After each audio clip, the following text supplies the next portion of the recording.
कार्तिक मास इजोरिया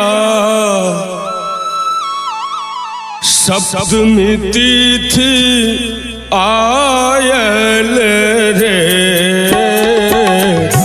कार्तिक मास इजोरिया सप्तमी तिथि आयल रे।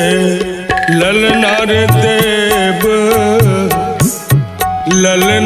देव माता आदित्य के पुत्र आदित्य अवतरल रे।